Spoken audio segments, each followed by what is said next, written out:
I saw Tyler Perry's Acrimony, and Steve saw Truth or Dare. Blumhouse. Truth or Dare. Blumhouse's Truth That or Dare. is Oh, in it's the actually title. it is in the title. Yeah. Wow, so we have producer names in both of our movies. They must have known that it sucked, and they wanted to put that in to get people to go. That's always a great sign. We're gonna have to defend these movies to Charlie on the other side. Are you ready for Movie Versus? Welcome to Movie Versus, the podcast where we pin two terrible movies in an all-out battle for the best of the worst. Here are your hosts, Tyler Lamb, Charlie Pixley, and Steve Janet. All on Movie Versus! Hey everybody, this is Movie Versus, the podcast in defense of bad movies. I'm Tyler Lamb, the host, and I am here with my other hosts, Steve Janik. Steve, how's it going? It's all right. I was going to bring up that you said the host. We'll be reviewing the host. Yeah. Isn't that, what's her name? The girl who did Twilight or something? Sure. I don't know. Stephanie Meyer. Yeah. Did she write Possibly. that movie? She wrote the books, I guess. Yeah, I don't know. There's more than one. Yeah. She can actually write. That doesn't stand in the people away from making books. That's true. That's true. And then also, Yeah, just look at War and Peace. Pff, that garbage. exactly. I mean, who even is that guy? Well, he was kind of the original villain in Sky High. War and Peace. Oh, Groucho His Marx. name is War and Peace. Okay, I always thought that it was the real last name of Warren Buffett. His Peace. Yeah, it was. Yeah, he married into the Buffett name. And by the way, it's pronounced buffet. Yeah, that's how he gets all his money. He gets royalties from every buffet. True. And Charlie Pixley is right here. I was about to introduce you, and then I got so rudely interrupted by Steve. Or by you. I don't know. By your own train of thought. Yeah, maybe. That's why, Warren Buffett's really in the pocket of all that big corn syrup industry. Yeah. It's got to be the highest of fructose. Yeah. And on this episode, we watch movies with 60% less on Rotten Tomatoes, and we try to defend them, make them sound good. Sometimes it turns out they actually are good. We got to convince. It's surprising how many of the times they are. Yeah. And this time I saw the movie Tyler Perry's Acrimony, and Steve saw Blumhouse's Truth or Dare. And we are convincing Charlie that they're good. So, Charlie, why don't you start asking away? All right, Steve, let me give you a chance to win right off the bat. Did it have a teaser for Blumhouse's Halloween at the beginning of the movie? Yes. Tell me in No, explicit it detail. Didn't. It didn't. Okay. I'm anyway, sorry. so I guess we can go ahead and wrap up here. You can find us on Facebook. Well, yeah, because Acrimony had a teaser trailer for Halloween. So Shit, that's crazy. They had like the first 10 minutes, right? Yeah, it was like the special screen. It was this only screening too. It's a Well, now I don't care anymore. Well, I guess you can tell me about it, so that's cool. I filmed it all. So Okay, great. We'll throw that up on the Facebook. yeah. So, Tyler, tell me about your movie. What's Okay. going on here? Okay, so the movie starts out with the court ruling that how do you pronounce her name again? I'm sorry. I think it's Taraji Taraji P. Oh, I have Henson the- or something like yeah, that. I know Henson. Taraji Henson. Yeah, I just always get the first name. I forget how it's even like spelled. So I'm Yeah, like, wait, it's a unique one. How do I say it? You can So, just call her Cookie if you want. Miss Henson. No, what's her name in Hustle and Flow? I That's don't the know. real- I just know Cookie from Empire because it's Cookie. Yeah. So And I'm aware of what those are. Taraji's being told her name's Melinda in the movie. Okay. It might be better to say that because I know the other movie characters and not their Sure. respective actors' names. So Melinda's being told by a court, by a judge, like, hey, you need to leave this family alone. Like, stop harassing them. You have anger problems, and instead of like you, like, if you can either go to jail, or because there's ample evidence and reason to put Right. you in jail right now. So you can either go to jail, or you take you seek a counselor. Like this is court ordered too. Like so you have no choice between the two. Tough choice. Yeah, exactly. And it's some type of like anger management thing, I guess. So the movie starts with that and then cuts to her talking to a counselor about, hey, what's going on? She's Kim pissed off. Kardashian. Yeah. And shit. it turns Worlds out that collide. she has AIDS.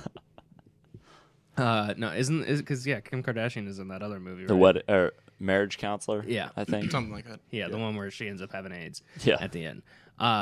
And so she's like, okay, well, why don't you tell me, what happened? Why are you so mad? Why do you say that he owes you everything? Like, what's the story here? Because right now you sound crazy. Like, I was getting ready to ask I'm not even involved in your movie really for this, and I was gonna be like, Tyler, why does this woman want so angry at this family? So she starts from when they first met. They met in school, and he's like in school to be like an engineer. I don't remember what kind of engineer specifically. But he's also like working on this battery that's self-rechargeable, like it recharges itself. Okay. Which I really don't understand how. Because it's impossible. Yeah. And that would essentially be like cold fusion. Yeah. yeah. Except for I think cold fusion's more likely. So he's working on this self-charging battery, and he's like, and I'm gonna be fucking rich. And You wouldn't even be rich. and You so- would be the wealthiest person in the world. And you so- would go down as the most important person in history forever. Well, I guess if you think about it, maybe it's like a battery. It's a battery where it's just like say you plug it in, and part of it is using its energy, while the other part is being charged by the electricity that you have it plugged into. So it's like charging and storing, and then using that energy. I mean, this is That's just a fucking battery then. yeah, but That's like you can charge your phone while you're using it. yeah, I get what you mean. So never mind. Then I guess that's wrong because if you have to keep it plugged in all the time, then It's not a battery. yeah. Okay, so anyway, Moving on. He's working on this, and she, I guess she comes from a fairly well-off-ish family, enough that her mom dies, and he shows up to the funeral or the wake, and the sisters are kind of grilling him, like, "Do you even have a job?" kind of thing, like, Jesus. like, well, because it seems like he's. They think that like he's mooching using or something? Yeah. Because they're like, hey, to Melinda, they're like, how often does he pay for anything? Like, are you the one that's always paying for everything? And she's like, yeah, but I mean, whatever. And they're like, okay, this doesn't seem right. Like, it seems like he's Right. Yeah, He's taking he's advantage of using it. you, and he's like manipulating you and Whoa, you're telling me one person in a relationship isn't supposed to pay for everything? it was a foreign That's concept. fucked up, dude. And so and also it turns out that she already has a boyfriend anyway, which was kind Ooh. of yeah. So he shows up and they're like, "Oh, this is Melinda's boyfriend." So he leaves. DJ Qualls. I wish. R.I.P.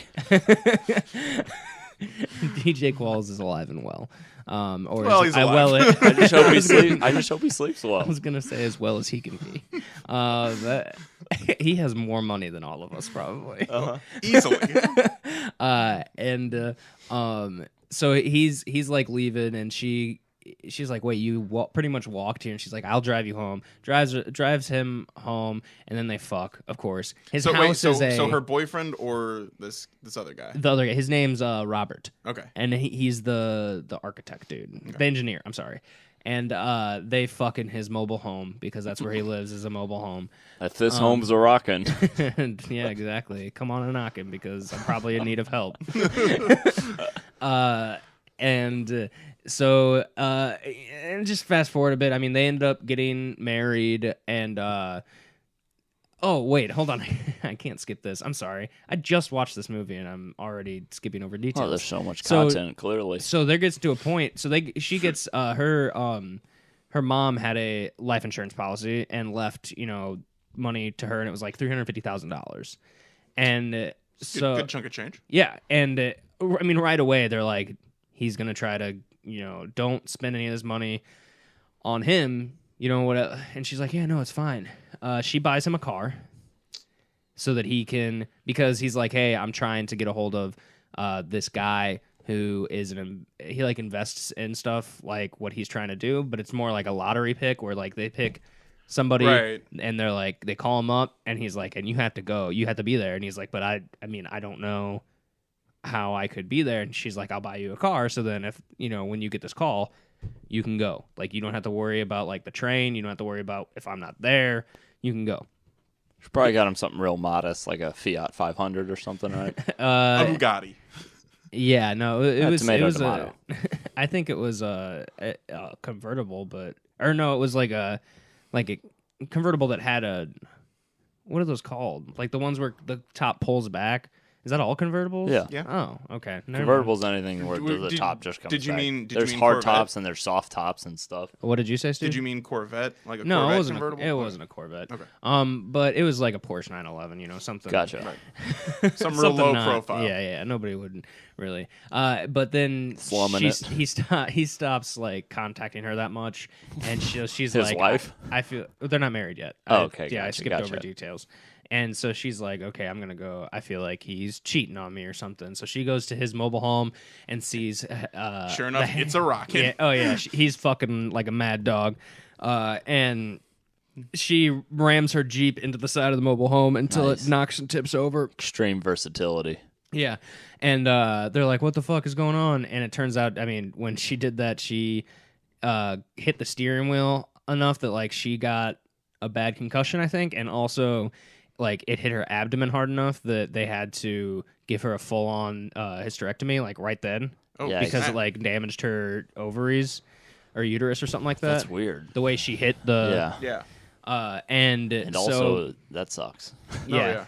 And so she like can't ever have a kid, and she earlier in the movie she was talking about how like Yeah, have she really kids, wants blah that, blah. And he ends up apologizing, convincing her, hey, this will never happen again. I'm sorry, blah blah blah. They get together, they get married, all that stuff happens. They move into the house that the mom had. Mom left the house to them, and the two sisters moved out because they got married. So it's just Sure. her there.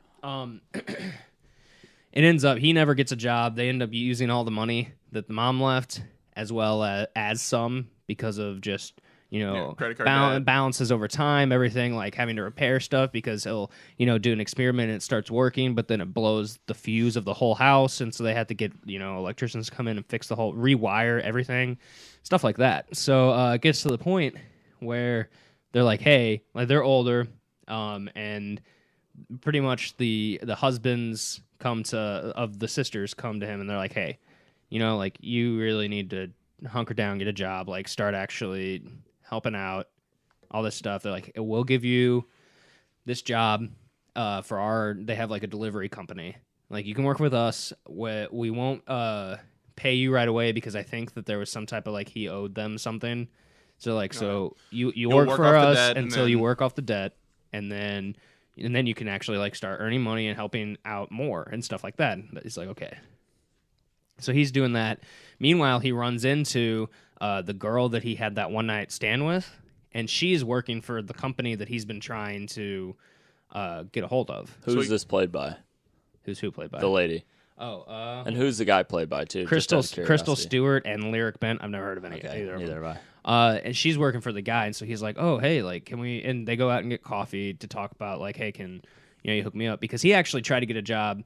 He was offered jobs straight out of college, but it turned out he's a felon. He was in jail for a couple of years when he was 15 because he was in a gang and they did some robbery or something like that, and so he was a convicted felon. So he had these 3 job offers, but then They got pulled. yeah, and they found out. Tale as so old he's as been time. yeah, Yes. and so he's been like fucked because of that. Yeah. And then also the company that did the lottery, they ended up putting some type of like security thing on him. They're like, he can't come to the place because Because of this felony. because they think he's a security threat because of how much he's like sending them letters, and then his background and all this stuff. So he's just kind of getting fucked by his own Yeah, past. sure.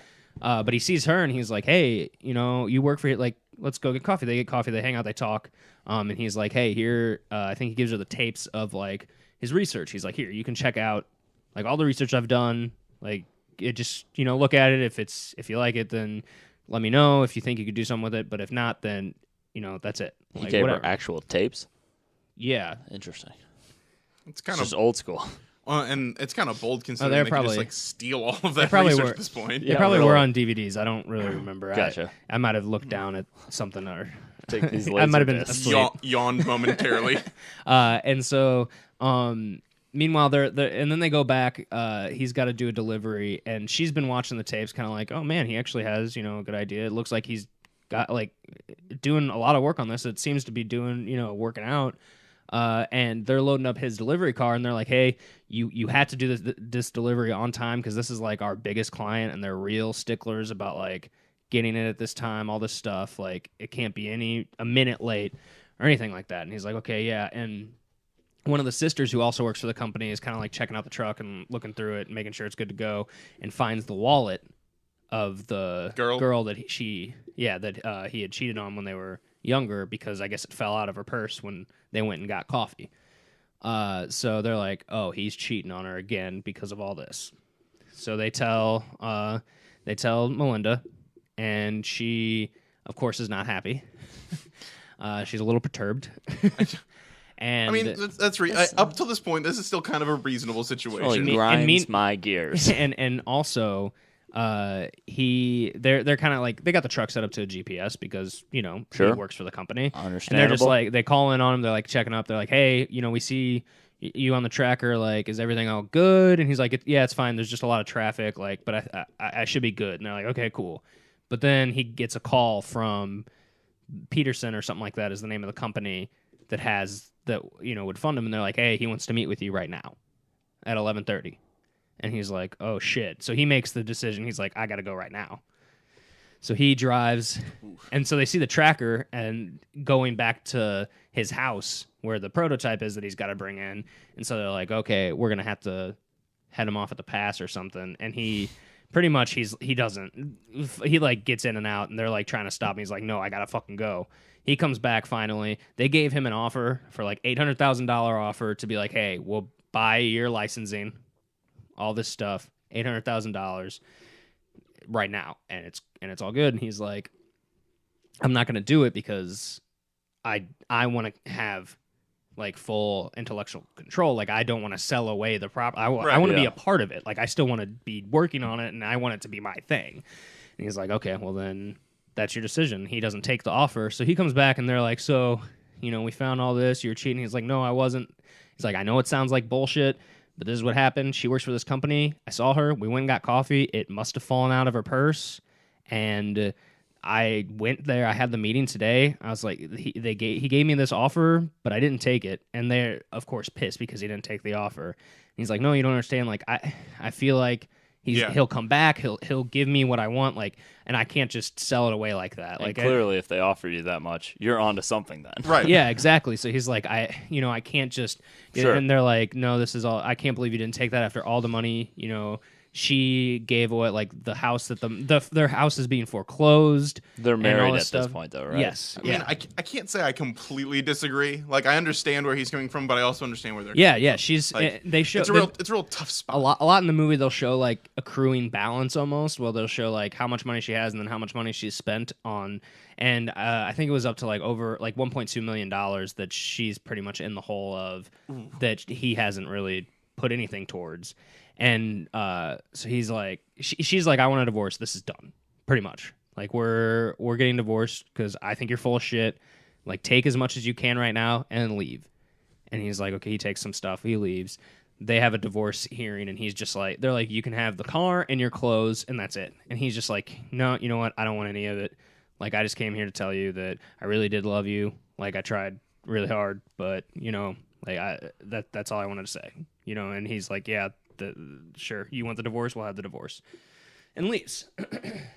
And he's homeless for a while, actually. Like, So is this movie focused on him or her? Like, this is weird.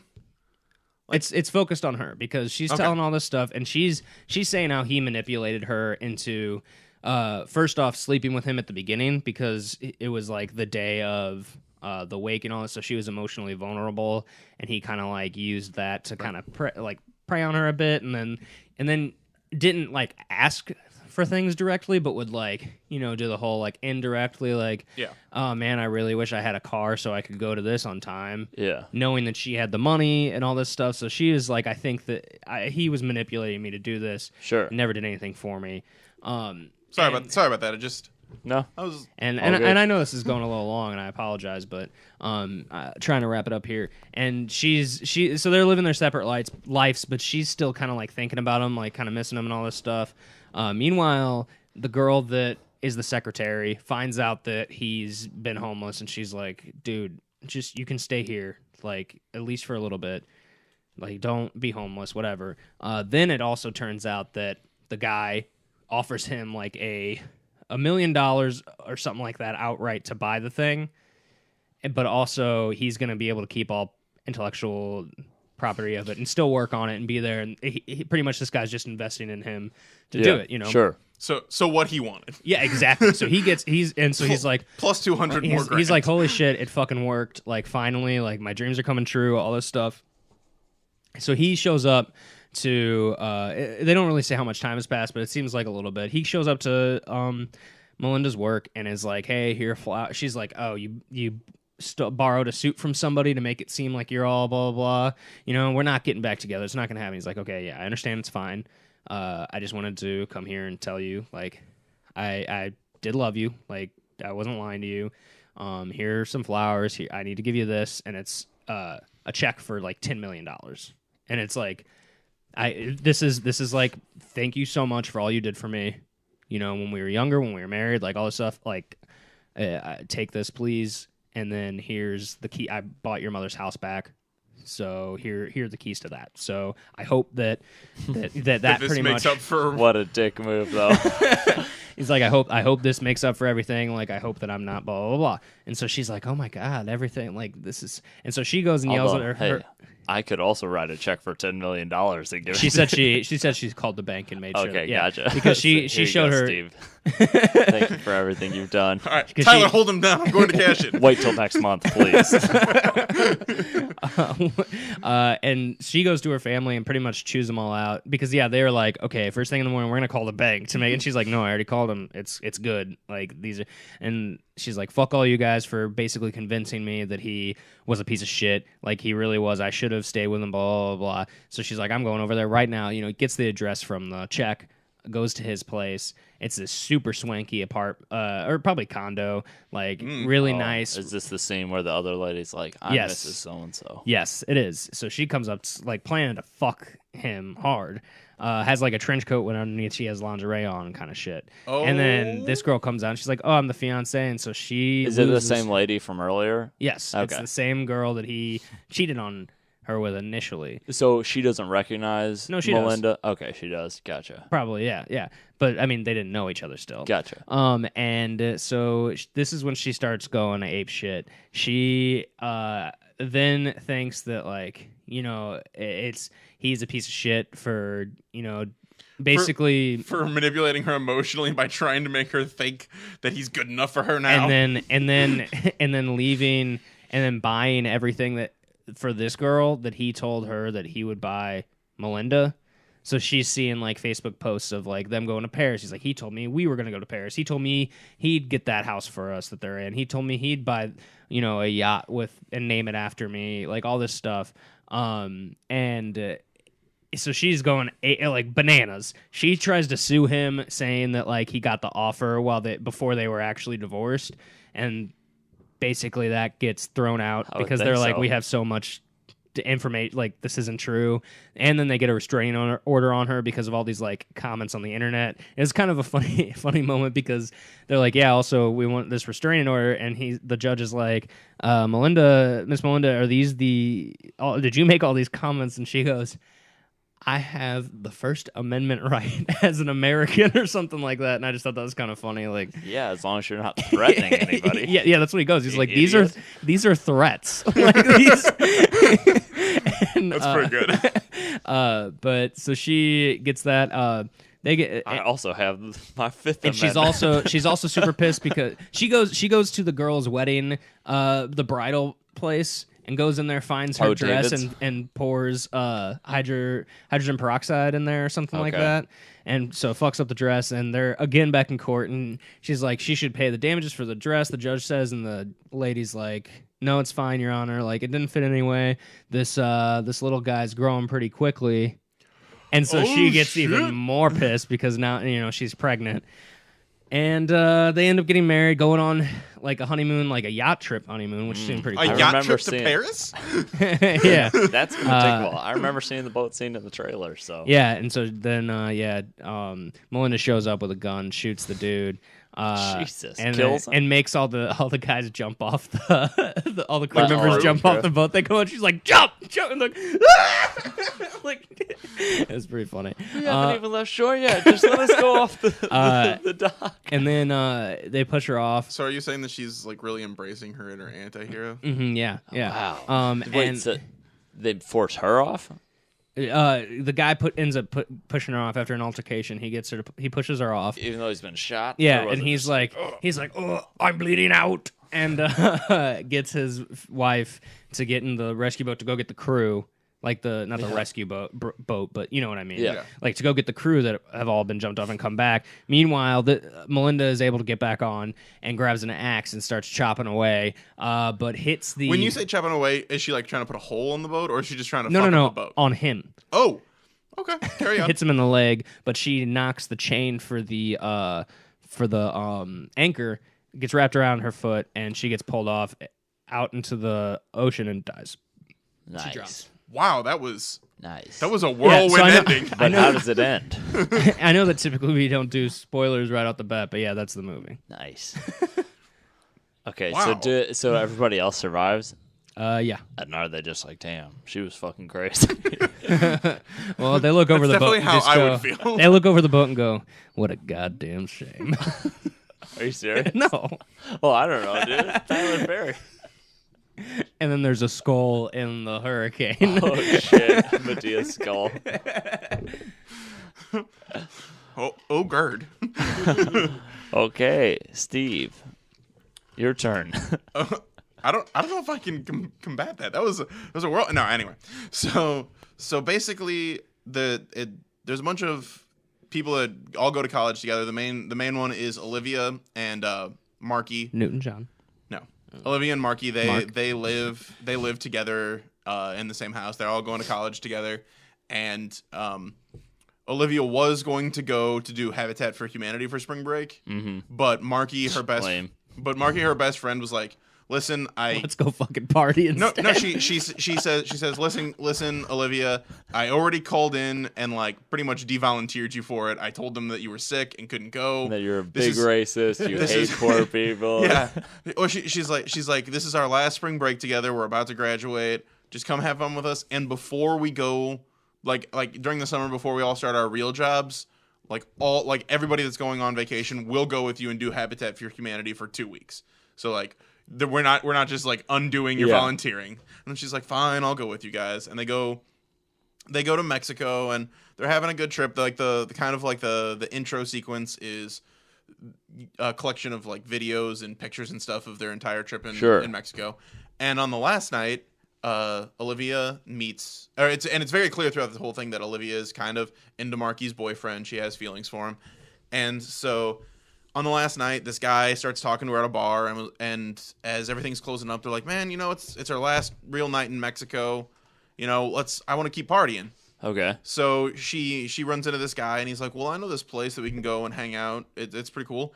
And so they take a little hike up there, and it Sounds like a good idea. yeah, it's this basically a monastery sort of place. It's an abandoned monastery, and so they're just kind of drinking and hanging out in there. And he's like, "Hey, why don't we play Truth or Dare?" And they're like, "Okay." And so they, they're kind of goofing, and you get the like the traditional Truth or Dare dares for Yeah. like college people. It's like girls make out. One, like they have one of the guys Dudes Dudes make out. No, say they have- dudes masturbate in front of us all. they have like one of the guys give a lap dance to another one, and gotcha. things like that. Classic. And, Hey, wait, hold on. Either of them say no homo before they started. They did not. Oh my god. Fuck. So I can't so partake in this. it finally gets to the guy that brought him up, and that's what, like, this was in the trailer where they're like, so what intentions do you have with Olivia? And he's like, hey. And he pulls up one of those memes that says No. like, come and go. It's like a picture of the It holds of up a come and stack go. of condoms and like 30 from a flap, and then it also goes some family pictures and then back into condoms. But basically, he says, And he I throws don't them away. I don't have a problem with like other people dying if it means I get to live. The line in the trailer. Yeah. Yeah. And they're like, what the hell are you talking about? And he just kind of takes off. Like, he just disappears. Like, he walks off and they just don't follow him. Like, whatever. So they end up leaving. Well, that was weird. Well, it was basically just like, that dude was a creep. Like, forget him, Olivia. We're just gonna Well, go. let's just sit here at this location he led us to. No, they pretty much leave. Like, Okay, good. Okay. They don't hang out any longer. They're like that really kind of killed the mood. So they just leave. And I'm assuming one's like, I'm already looking up how to see if you have tapeworms, guys. Don't worry. Right. I'm trying to get and soon. he does tell her that the game's real and that like you have to do the dare, you have to tell the truth, or it will kill you. Like there's no way to get out of it. Like Sure. once you're in, you're in. So Like a gang. yeah. So they go home and Olivia starts seeing things, and she just keeps seeing things with like truth or dare written on and stuff like that. And eventually she kind of has almost like a psychotic episode where like she sees everybody in the room like coming around her and telling her truth or dare. And that's when, once again, it was in the trailer where she like tells that her best friend has been cheating on her boyfriend like over and over and over again. But like, and then all of a sudden she's like back in the real world and like everybody's back where they were. And her friend's like, God, what a bit. Why would you do that? And so that's when she starts to think that it's real. And then later on that day is when that guy is supposed to, he gets a dare from another girl while they're at a bar, and she tells him to get up on the pool table, and then he falls and cracks his neck or whatever. So it's just like any person can come up and dare them to do something. The thing is that it's not that person. It's like they're in their own like little possession world. Gotcha. So like he sees the girl, and she's like truth or dare, and he's like fine dare, because he's just like. Because he's hitting on this girl. Dick. Well, he's like hitting on her in this bar, and she basically blows him off at first, but then she says truth or dare. So he thinks he's getting somewhere, and he's like, dare, let's do it. And so she's like, pull out your dick, and he's like, Done all right, and done. because this Lady, my dick's been out for the past 10 You minutes. can't pull it out more than out. so he's like, man, I think I got a chance with this girl because of this whole situation. Dude, classic. And then like when he's gonna back out because everyone's making fun of him, and that's when he dies. Like he just dies, and Olivia's telling her the other people that she's with about like she's like I think he was telling the truth. I think this truth or dare thing is real. And then they get like the video from that happening, and they see him die, and they're like, holy shit. Like maybe there is a little something to this. Like the majority of them are still like, I don't really think so, but she's like, this is proof. And I know Ricky. He would have pulled his dick out for anything. and it's really funny though, because like as soon as they watch that video, one of the guys like he Whips his dick out? No, they're watching it, and he don't breaks wanna his neck, die. and this guy goes, ooh, bad brick. And I'm like, dude, come on. He's like, oh, Nice. That's a joke. That's a good one. That's like the Jason X Scrooge. Yeah. joke. Bad break.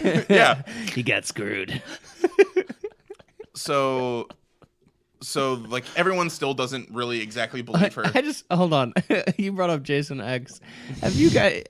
Well, no, Charlie. I know you have. Steve, have you seen the scene where he just beats the fuck out of those girls in a sleeping bag? No. It's classic. He's in like a VR world, and there's two girls, like topless girls, that are like, "Come on, Jason, over here, let's." And then it cuts to like two other people, but then cuts back, and it's just one girl's zipped up in the sleeping bag on the ground, and the other one is in the sleeping bag, and Jason is just plummeting the other girl.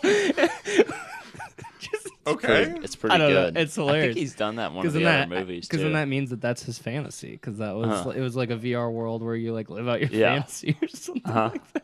Okay. I don't know. It's hilarious. We'll have to show you it. All right. So everyone kind of leaves because they're just like, you're crazy. So Marky's boyfriend ends up calling Olivia and is like, hey, listen, I really like you. I think about you sometimes. And sometimes I wonder what it would be like if I was dating you instead of her. She's like, why the fuck are you telling me this? He's like, he was like, I picked truth. Like, I had to do this. Like, I believe you. And so they kind of like bring everyone back together. And it kind of goes through. There's some challenges. They end up hunting down this girl because the movie cold opens with a girl lighting a woman on fire after like getting dared to do it, basically. And so they kind of hunt her down through the news. Was the lady like willing to be lit on fire? How do you surprise light someone on fire? They're in like a convenience store and she pulls out like a can of lighter fluid and sprays her down and just like. I thought like she's sitting on a park bench and just like, with a cigarette lighter. No. So like they find like news reports of her and end up like hunting her down and are like, hey, listen, we're in on this too now. Like, we need to talk and like figure this out. So they go and talk to her, and right before that, one of the girls, they can't. They're like, because once they kind of figure out that it's true, they're like, all right, guys, just truth it out. Just every time, truth. And one of the girls tries to say truth, but they won't let her. Like they're like, truth or dare. She says truth. I'm like, truth or dare. And she's like, no, truth. Like, then just keep doing it until she has to do dare. So if she just kept saying truth, would then they just kill her or something? Eventually. Okay. Like, but like when they finally meet this girl, they're like, hey, what's going on? She tried to pick truth, but they wouldn't let her. And she goes, oh, when we first started our game, we made it a rule that you could only do if two people did truths in a row, the third person had to do dare. So like it was just like this weird game stipulation. So like they now realize that no matter what happens, they can't just roll truth the entire time. And she ends up dying because the game dared. Broken heart? No, the game dared her to kill Olivia, and she misses. Like she kills somebody else because they jump in front of her. Like she pulls a gun on Olivia and someone like pushes her out of the way and she shoots her. So the game. So the game immediately kills her because she wasn't able to complete her dare. I just imagine she went to go kill Olivia, killed somebody, and then like turned them over, and it wasn't Olivia. No. So what have I done? So now they like that original girl is dead, and they're still trying to hunt down this other guy because that's why they went to talk to her originally. And through the course of this, they're leaving a trail of bodies behind. So now they're being talked to by the police, and they're like, listen, I don't know what's going on. I don't know why people are dying. I just want it to stop. Like, tell me what's going on. I'll do whatever I can to help you. And they're like, well, you're not. They don't tell him everything because no one's gonna believe this bullshit. So apparently Steve doesn't either, and he watched the movie. So they keep going, and they end up finding a news article about the monastery. And a long time ago, in like I want to say the 60s or 70s, they read a report about like a massacre happening there too. And so they go and talk to like the only woman survivor. And she tells them the story that what ended up happening is while they were at the monastery, it was like a monastery for girls, and a priest was abusing them.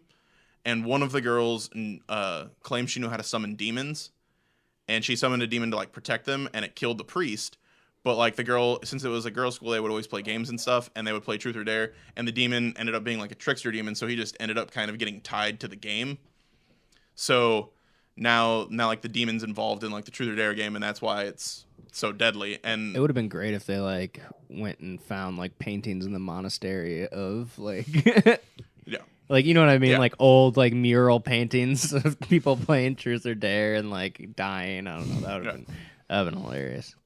But she tells them the way to rebind the demon, which is whoever, because there was a shrine that the original guy Carter, he had knocked over, and that's what released the demon into the game or whatever again.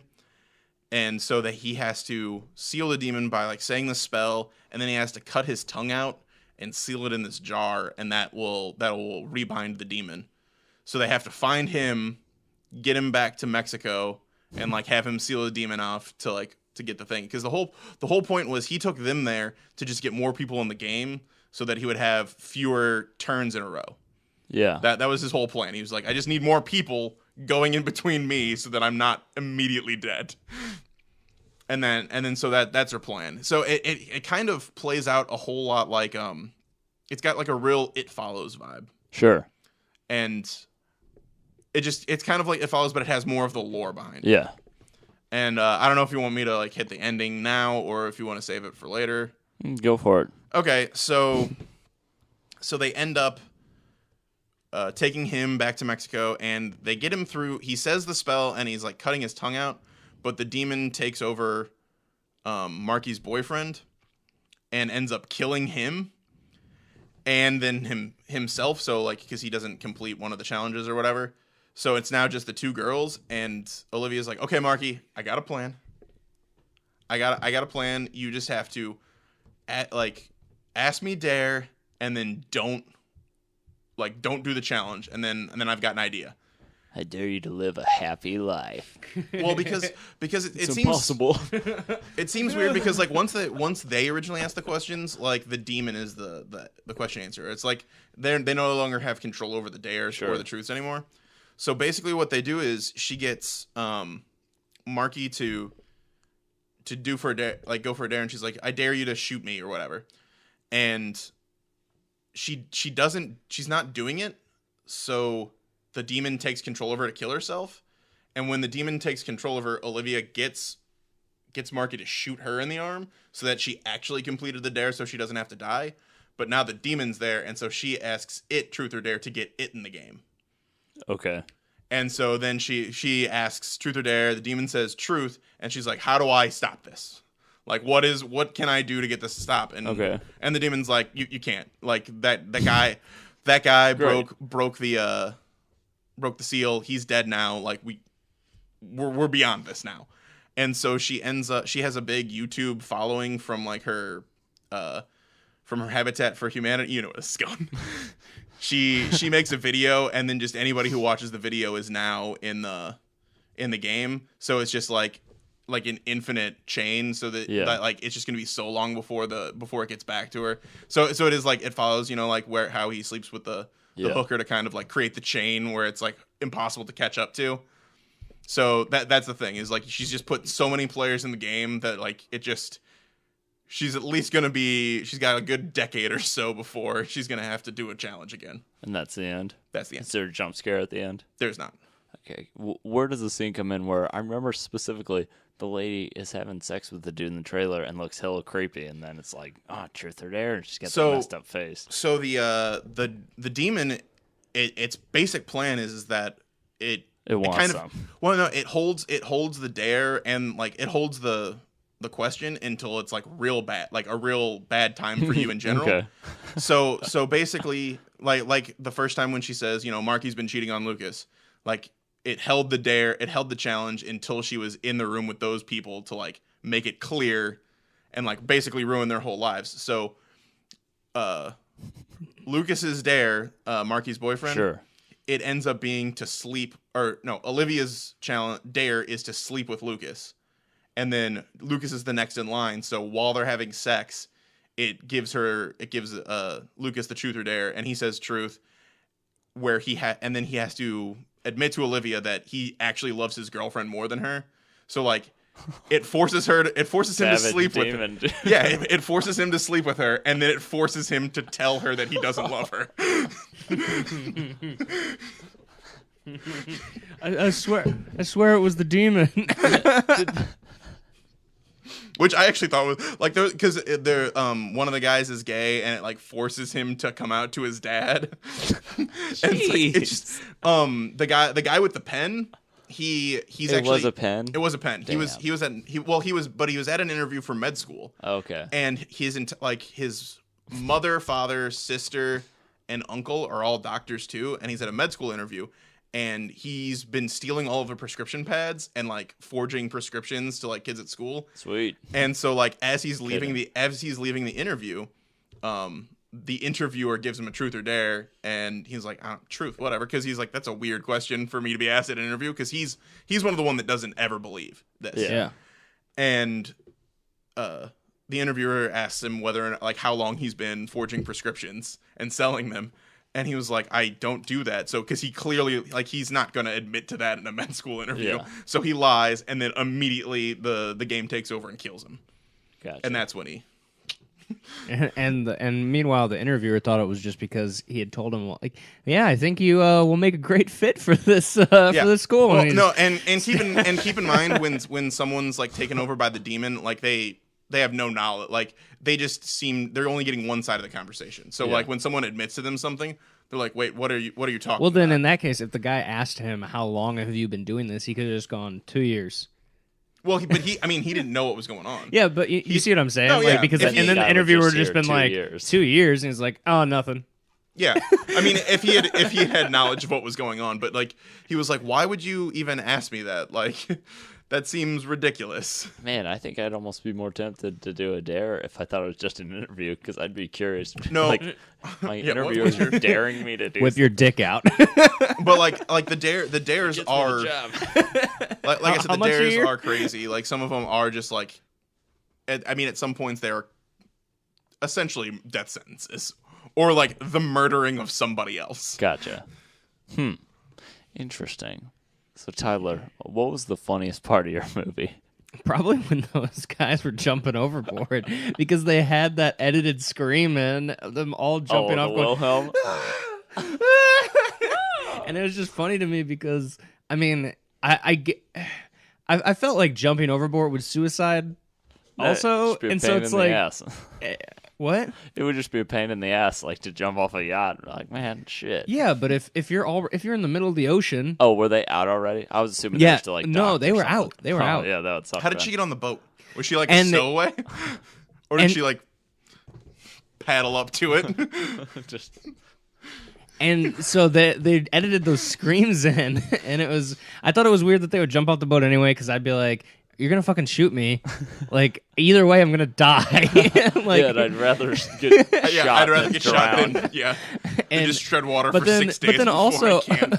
but then also, if I'm knowingly jumping off of a yacht into the water, I'm not going to scream the whole way down. Like, I don't know. That's why I thought that was just funny.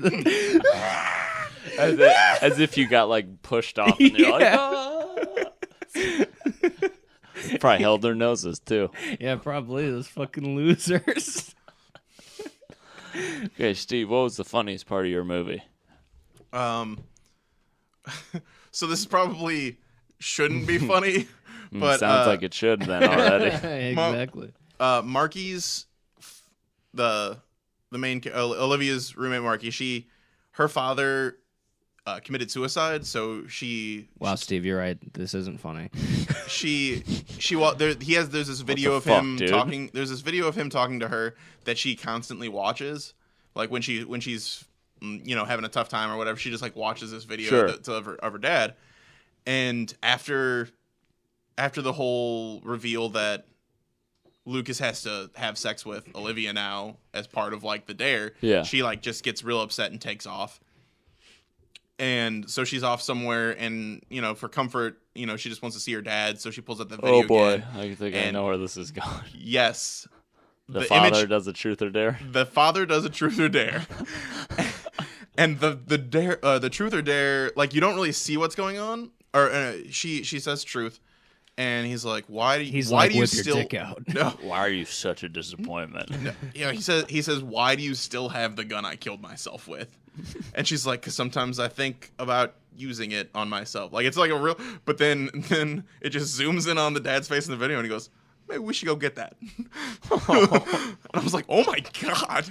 But it was just like the way, like the whole scene setup was like, oh my god, this is ridiculous. But then it can't make her, right? Because she already completed No, the she truth. just now has the gun with her Oh, okay, at that gotcha. point. And it's used later. Oh, dude, you're telling me that a gun was shown like in an earlier act of a movie, and then later in the movie You don't see the gun at all. Like you don't see the gun until it's referenced. Well, it's mentioned. You don't know how he killed himself. You just said they mentioned that gun that I used. Well, like at that point. Yeah, and then later in the then movie it's I it's guess that's used. true. Okay, fair enough. Wow, that's the first time that's ever been done. Now, real quick, Steve, what was the spookiest part of the movie? The spookiest part of the movie. Okay, hold on. Before you answer that, I want to add in another kind of funny thing because that just reminded me talking about the Chekhov's gun thing. There's a point in the movie where they're like the friends are worried about Melinda and the sisters are, so they're like going to check up on her, and the door's locked and she's not there, and they're like, what the heck? And it's the mother's home still, like because she got it back. Sure. And they like walk around to the back and they're like, oh, what are you doing? We shouldn't be here, but like one of them's saying like, we shouldn't be here, what are you doing? And they're like, well, we need to check up on her, we need to see what the fuck's going on. And the back door opens, like it's unlocked, and one of the sisters goes, it's still that easy to get in here? And I just thought that was kind of funny because at no point in the movie previously did they show anybody using that back door or mentioning how easy it was to get in. That also makes it seem like one of the sisters is like sneaking around and with that dude or something like, I've been here before on my own. Well, I mean, it was the mom's house. So the mom's house. But I just thought that was funny, like just that little throwaway line to be like, to explain why the door opened. It's still that easy to get in here? And they pull a candlestick and the wall spins. Like, it's still that easy to get in here? Damn. All right, sorry. So spoopiest. Spoopiest would probably be when Lucas receives his first challenge, when he has to call Olivia and tell her that he loves her, because it's the second time where we start seeing the demon kind of come after someone, and he's just walking alone at night, and then like he starts getting like this burning on his arm until like he gets truth or dare burned into his arm, and that's when he realizes it is true. But like the whole scene, you're just like waiting for whoever's gonna come out and jump out at you. I'm just imagining the burning in the arm and him be like, oh, this is so weird. I mean, he acts better than that.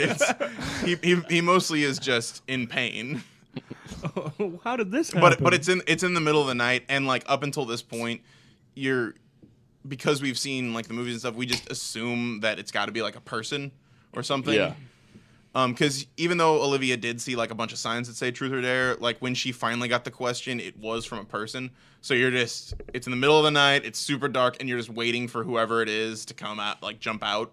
But it ends up he ends up actually only getting a sign, like it gets written on the wall. Sure. But it was the scariest part of the movie. Gotcha. Tyler, the same, and then also just tell me what surprised you, and Steve, you'll be after him then. So the scariest part, and then what surprised you about the movie? I don't know if there was really anything scary besides, I guess, maybe Taraji P. Henson's dancing at one point. Pretty in the movie. terrible, like Elaine-esque. It's like a scene where she's basically like when she's being obsessive over them, like reading their shit online, like she's drinking a bunch, and she decided to replace all of her light bulbs with like those red light bulbs. And she's like doing it's almost like her son's caught in the upside down. And she's doing that like flash dancing where she's like running in place, like doing the, I'm talking about. Is she listening to Maniac? Then she sits down on a chair and pulls a lever and water gets poured on her. No, she's like doing that kind of dancing. It just seemed weird. She's like clapping. She's just jazzercising. And I was terrified. What surprised you about this movie? I was surprised at how crazy she became and how it wasn't really. They didn't try to make it seem like she wasn't crazy. Huh. Like, that last bit of the movie, it was, like, pretty much everybody being like, you're fucking great. Like, when the wedding happens, she obviously is like, okay, oh, well, I'm going to go. Like, grabs her purse, walks out the front door, and her, like, sisters are there. And they're like, oh, hey. And she's like, what are you guys doing here? And they're like, how's it going? And she looks up at her car, and they parked close enough on both ends that her car, like pretty much kissing the front and back ends of her car, and she's like, oh, okay, like that's. So she goes to the back door, and where it's so easy to get in, Yeah. Right. She goes to the back door. It's easier to get out, as we all know. She goes to the back door, and the two husbands have like a table there, and they're just playing like. I assume Go Fish. The way he slams the card down on the table, could be gin, but still has the full hand. Just Go Fish. No, that's the giveaway. They were playing spades, but just the two of them. Which I don't think is. Can you play spades with only two people? I don't think you can. I don't think you can. Listeners, write in. I'm pretty sure you need more than two people for it to actually be enjoyable. I mean, you could use like only deal out half the cards or something like that. That way you're not. I don't know though, because anybody that wants to play spades surely can't gather more than one person to play with. I'm kidding. I have no idea. And so she's like, okay, they're obviously, keeping me from leaving. Sure. So they're aware that she's pretty, Pretty unhinged cuckoo at this banana point. pants. Yeah. And they're like, you need to just fucking like let this go. Like, just stop. So there's a lot of like, she's crazy. The movie isn't really defending her craziness at that. Like, I appreciate that they're not defending. Yeah, the movie's behind her for the marriage part, pretty much. Like, which is reasonable because she's putting in a lot of on her end, and he's not. But then it switches to like, oh, she clearly has. I think she gets diagnosed with some type of personality disorder by like. Somebody in the movie, probably her dog. I don't know. No, it was like her dog has a PhD. It was like the judge or the counselor. Okay. The judge just like, you're clearly this. Yeah. That's why we bang the gavel. And Guilty. so she's it doesn't. I was surprised that, especially because it was a Tyler Perry movie. I gotta be honest, the way you were describing it, I was like, so are we on? That's why I asked like who the main character was. I was like, are we on her side? It kind of, I mean, it switches to really being on his side, but the movie's still following her. Gotcha. Yeah. Steve, same. What surprised me was so Olivia had been kept choosing Dare because she was afraid of a truth she would have to tell. And she actually, one time, she takes a dare, and they're like, we dare you to tell that secret that you're super afraid to tell. And she's like, damn it. But the secret she has is... She goes, you. is the night of Marky's father's suicide, she had gone over to the house, and he essentially comes on to her, and she's like... Dude. And she's like, dude, like, this isn't cool. Like, you just lost... I know you're upset Most because you clearly. Yeah. He's like, I know you're upset because you just lost your job and everything, but like, this is not a good idea. Well, and it's like, too late. And he's like trying to No. And he's like trying to force himself on her, and she's like, this is disgusting. Marky would be better if you were just dead. And then he kills himself. Oh, and she even says, she doesn't just say this is disgusting. She says, I can't think of a single thing that would be more disgusting than you living. Yeah. Wow. And so like she had been talking about this secret that she can't get out. So like pretty much you assume it has something to do with the like revolves around the suicide somehow, but you don't really know what. But like the fact that she just straight up said, you should die. Yeah, you should just be dead. And then, like 20 minutes later, he does. Man, it's almost like it's not good to tell that to people. I know. So that I was shocked that I wasn't shocked that something like that happened because I was kind of anticipating that. But like the fact that she said you should just kill yourself, pretty much. I was like, oh wow, yeah, that's sensitive, guys. It's a little. I mean.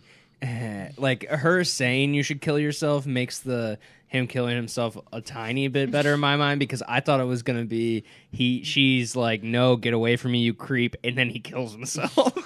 You know what I mean? But like, well,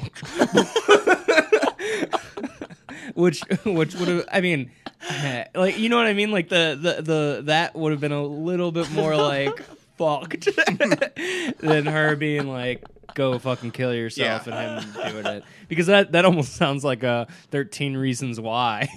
Like, well, maybe I will teach you a lesson. One reason why. Yeah. Okay. So that took me by surprise. Gotcha. I think I've come to my decision. Oh, can we do final thoughts then? Yeah, real you quick? can, sure. I want to mention something. It wasn't a part of the plot or anything, so I didn't really cover it. But it's part of the how the movie's laid out, like theme wise and stuff like that. There's it's not really for the different acts, because some acts have multiple of these, but definitely the first act does all of this. It comes up on screen and it says Acrimony, and it has like a definition, and then that whole act happens. Then about Act 2. Actually, it was really around Act 3 was when we saw the other more of that, where like on screen the other ones were Sunder, had a definition of that, and then some stuff played out kind of relating to that, and then Bewail, and then Deranged, and then Inexorable, which is a word I never heard.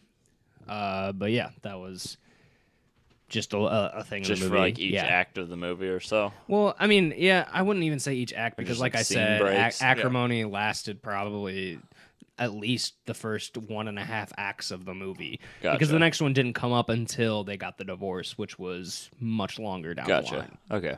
And then also, the music of Nina Simone was a theme of the movie. Okay. They kept bringing her up and referencing her music, and so that was Okay. Yeah. Steve? So final thoughts. Yeah. I don't know. It was kind of cool because, like I said, it did follow kind of like the formula of It Follows, in that you kind of are introduced to this sort of event almost, and then they have to deal with it. And it was kind of nice to kind of get that resolution of like what exactly is happening that you don't get in It Follows, because it's just kind of like they kind of do something to deal with it, but you don't really ever know where it came from or what's going on. Like, it was nice to have that, like, oh, here is the start of it moving forward.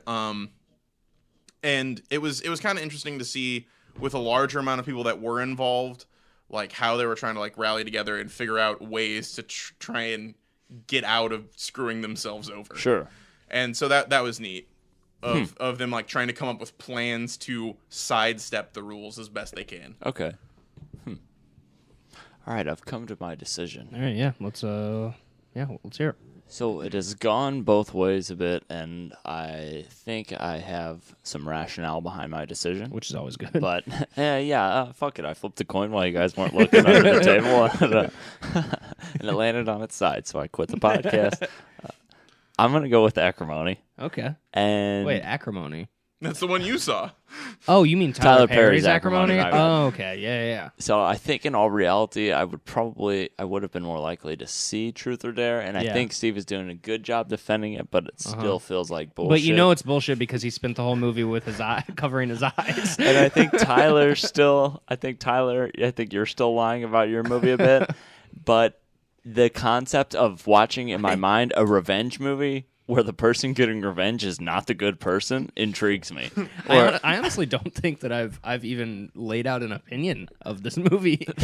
But just, you know what I'm saying? No, like, I revenge- know. I get where you're coming from. Like, I got you. like And it's the nice- trailer did not lead me to It believe did- that. it It seems didn't. like Even the the dude's poster- a fucking asshole, and we need to get him. I was you looking know? at the poster and it even says "Hell hath no fury," which Yeah. makes it seem like Yeah. she's like, She's full of let's wrath, do I it. guess, Yeah, let's do it. But I like that idea. She's like, I'm out for vengeance. And, you know, this person's going to get what they deserve. Mm-hmm. And everybody else is going, no, you're crazy. You are clearly wrong in this situation. So I don't know Yeah. if that's the actual truth of the movie, but if so, that's what intrigued me enough to pick that. That's reason. I respect that reasoning. Yeah. I don't think I would have if it wouldn't have been that. Yeah. So, So do you want to hear? sure. I guess for me Sure. first. I guess. So I mean that is pretty much. I mean that's what happens. It does kind of make her seem like she's a crazy person. But And not saying the dude didn't do wrong. I mean, he still did. Oh yeah. Yeah, exactly. But it was really. I think Tyler Perry. It's weird that he's such a. I mean, it's weird that he's gotten the position he has as a filmmaker. Because I don't know if I've seen a movie from his that has a clear goal, if that makes sense. like you watch it and you're like, oh, this is what he was going for. You're always like, was he going for it? Go ahead, Steve. What was there a rape joke? No, there wasn't. My God. She talked about she has sex with this one Take guy. Tyler Perry's name off this. Well, he wrote and directed it and produced it. That's No, the we first have card written, directed, and produced by Tyler Perry. She has sex with somebody, and while she's having sex, there's a voiceover talking about how the guy's not as good as her ex-husband. Damn.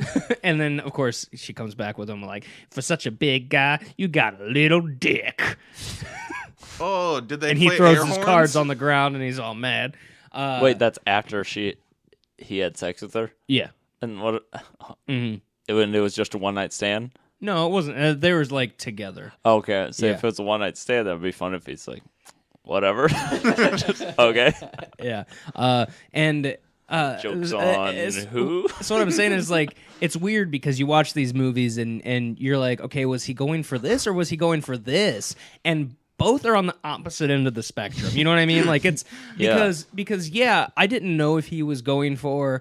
I think that they made her seem crazy, but at the same time, I didn't know if we were supposed to be like On her side. root for her. Or another thing was he saying that she's crazy, or was he saying that he did this to her? Like, this is what women become because of men, kind of thing. Like, that's what, like, I was really getting it's those. Open to interpretation, those were the main vibes I was getting, was that, like, well, guys, you see what we do? Like, if you do this, then, your woman's going to take care of you. Don't get you on better a boat. not. Yeah, you better not, like, look what happens if you blah, blah, blah. Don't invent a device that'll Yeah. save humanity. Don't do it. So I was really confused about that. There were definitely moments that made no sense, like when she just appeared on the boat. I have absolutely no idea how she ended up on the boat. And then How she he created free and energy. and then when she gets pushed off of the boat, she walks back on the boat somehow. I don't know, because he's shot bleeding out and he sees her. I thought it was like a dream, because he sees her after his wife leaves. He's like bleeding out, and sees her off of the boat but elevated, and he was like, oh, and I was like, oh, he's having like some type of hallucination. And she walks onto the boat, but then grabs an axe while he's running away, and then starts. And I was like, wait, this is fucking real? Like, what? And then she died, and that brought up the next big problem for me was, when the fuck did she get brought to the counselor? Because I don't know. As far as that movie was going, I thought she was still telling the story of what happened. Wow, I thought this that makes happened. sense. I thought this happened. She shot him. He didn't die, and he was like, you know what? Like, I don't want to, like, just make sure she's away from me. Like, I still don't wish her, like, ill will, because he seemed like, even though he was, she's crazy, she needs to get help. Yeah. But like, I need her to not kill me. I think it was more of like, she needs help though. Don't just fucking put her in prison. But like, did you stay for the after credits where she's like, that's when I got sucked off the boat and died, and I'm actually a ghost. Boo 3 with AIDS. But when she started drowning, I was like, what? I thought, is she still not telling this story? It's like at the end of Pootie Tang when he's like, this is the longest trailer I've ever seen. That was probably the most confusing part to me, other than her, just appearing on that boat. Because I was like, wait, did she hide in the fucking storage? Did she? And she was wearing the girl's wedding dress too, which was even crazy. I mean, she went full on batshit crazy. So, I mean, piece of shit or just or whatever. I mean, just I would run-of-the-mill say crap. It was probably. I can see a lot of people enjoying this movie. Sure. And honestly, it's not like I thought it was awful. Yeah, it sounds like just an alright thriller with a goofy plot and whatever. Yeah. And there was, and she is terrible. Like, she has a terrible anger problem. I don't know why this guy gets with her to begin with. The way they met, it's raining. He slashes her, or she slashes his tires. Wow, she chose me. It's raining outside, and so they're both trying to like go in different ways, trying to like get out of the rain quickly, and they run into each other. And she's holding like a bunch of papers and drops them in the rain, and so she's like, but she immediately, the second they bump into each other and she drops that shit, she goes full on fight mode and is like, "What the fuck's your problem?" And starts fucking like swinging at him, hitting him, and he's like, "Oh, I'm sorry," and she's like, "It doesn't fucking matter," and like goes away. Then he uses the paper to find out where, and then like is like, "Hey, want to go out?" I was like, "What the fuck is this?" This guy started out with a problem taking because that paper and then throwing that shit away or something. Yeah. She's not getting this back. Yeah, I would have been like, well, fuck that bit. Like, what? Why did you just punch me? I probably would have like even filed a report. Like, I mean, well, I didn't. He didn't know who she was, so yeah. But then also later in the movie, like she assaults him again. And then there was a point where when she was like, leave, and he was like, no, and she was like, you know that I can become the devil, and like somebody in the theater was like, ooh, like it sounded like they were rooting for her, and I was like, what she should be in jail now. Wow. Yeah. Okay. It was definitely, and that's also where the whole like weirdness of the tone comes from Tyler Perry, because I feel like he has a very singular mindset of like, women are like this, and like if he had a stand-up, he'd be like, hey guys, ladies, they're crazy, right? Women, how come when you beat us up you So this is at a 24% on Rotten Tomatoes, 6 fresh, 19 rotten, 3 out of 10 average rating. That's so few reviews. Yeah, it is. Oh it my is. gosh. And I'm just going to go over some ones that this is a rotten review from the AV Club that really sums up what I was saying. What was Tyler Perry going for here? Yeah. Is like, because it's kind of confusing. A positive review from the Chicago Reader. It's all very entertaining and dumb. The posh setting pushing the drama further into the realm of escapist fantasy. Maybe it's like basically it seems like an excuse to work with Taraji.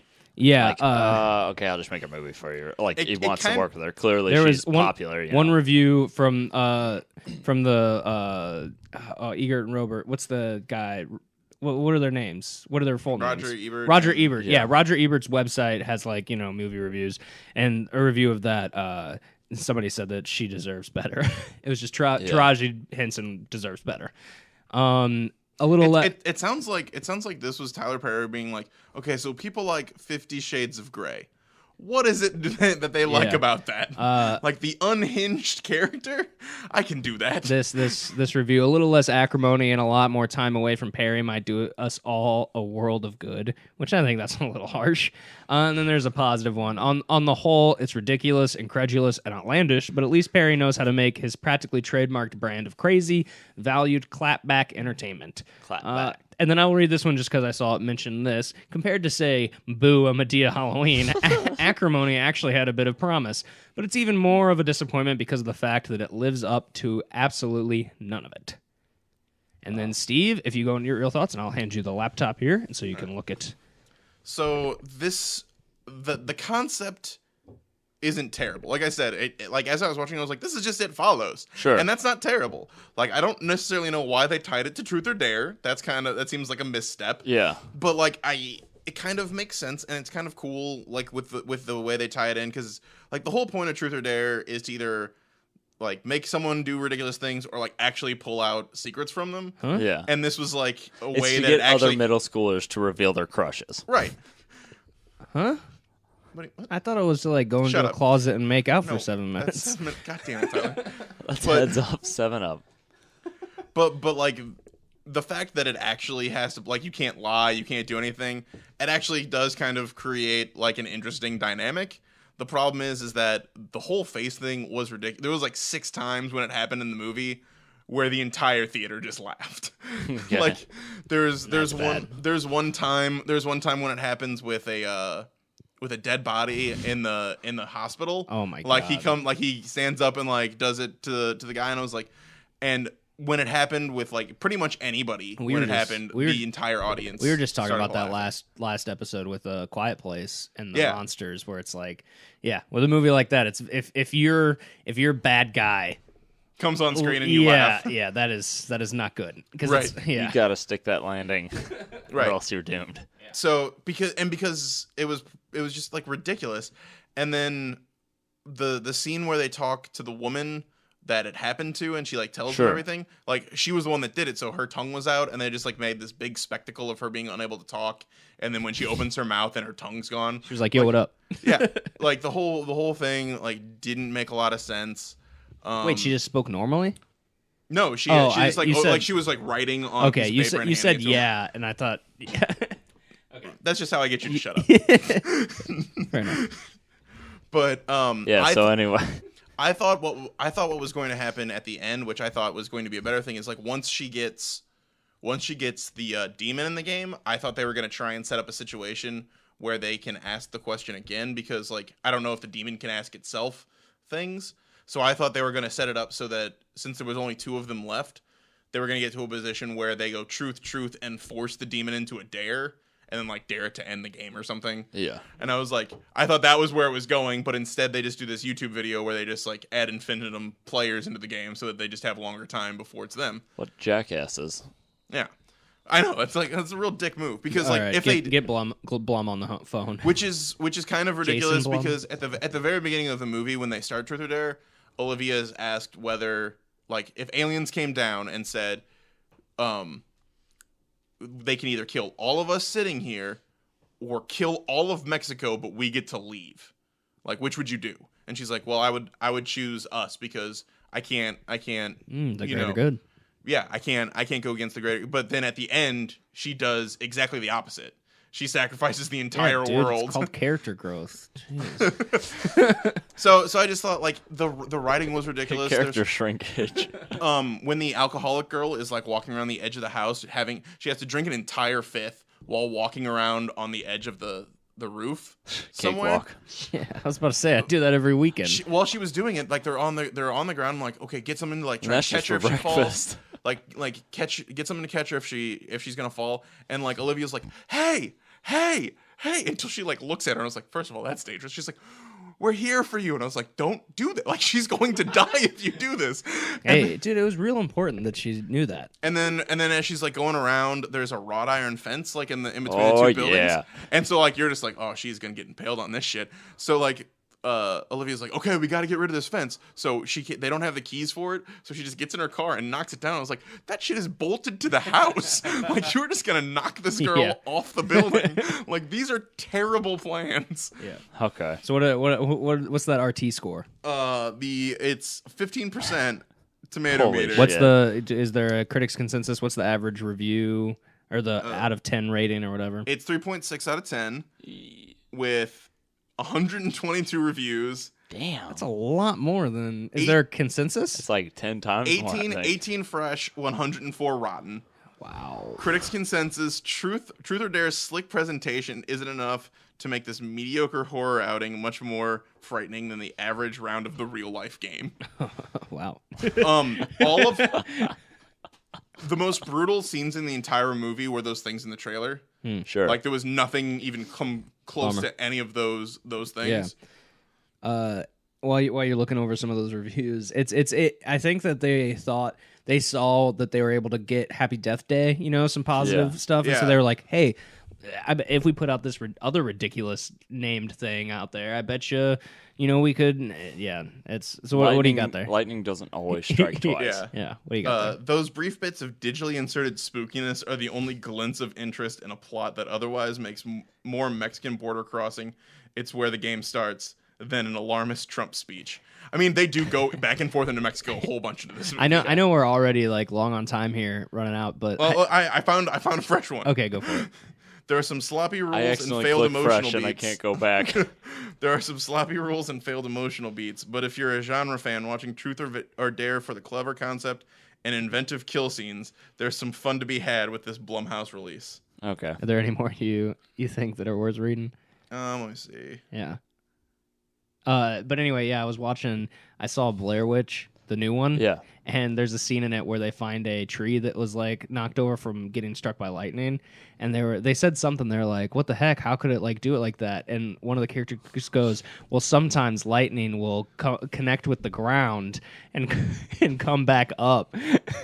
And That's like, that's all lightning. Madeline and I look at each other. We're like, lightning fucking comes from the ground. Yeah, what are they fucking talking about? This one's good because I think it'll hit with Charlie since he actually saw this other movie that they referenced for the podcast. The showgirls of post-Scream slasher movies. It's not campy. It's not campy nor emotionally involving enough But to be there's more than lots the of sum tits. of its ungainly parts. I'm pretty sure this was PG-13. Bummer. That means definitely no Bush. It was Yeah. It was PG-13. Gotcha. All right. So with all that, Acrimony wins. Go check us out on Facebook.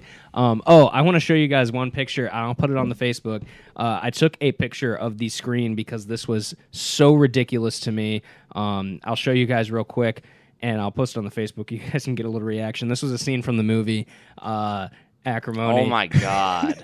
It's not only. How the fuck would a bench be even facing? Oh, that Jesus. way? Yes, yep. Those are the two things. One, it's terrible green screen, and also they're on it's like a riverfront, and Holy shit. and the bench is facing, what is that, like perpendicular, It's perpendicular to the to the water. walkway.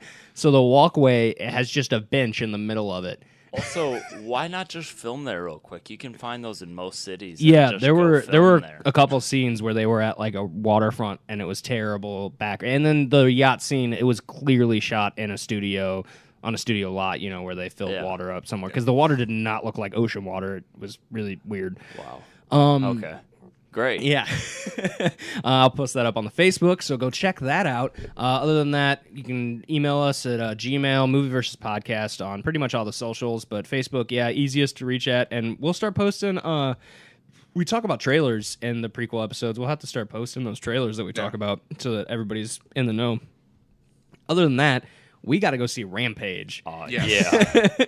So we're going to wrap this up right now. I hope you all enjoyed it. Go see Acrimony. Go see and, Rampage. And Truth or Dare. Don't see Truth or Dare. Bye.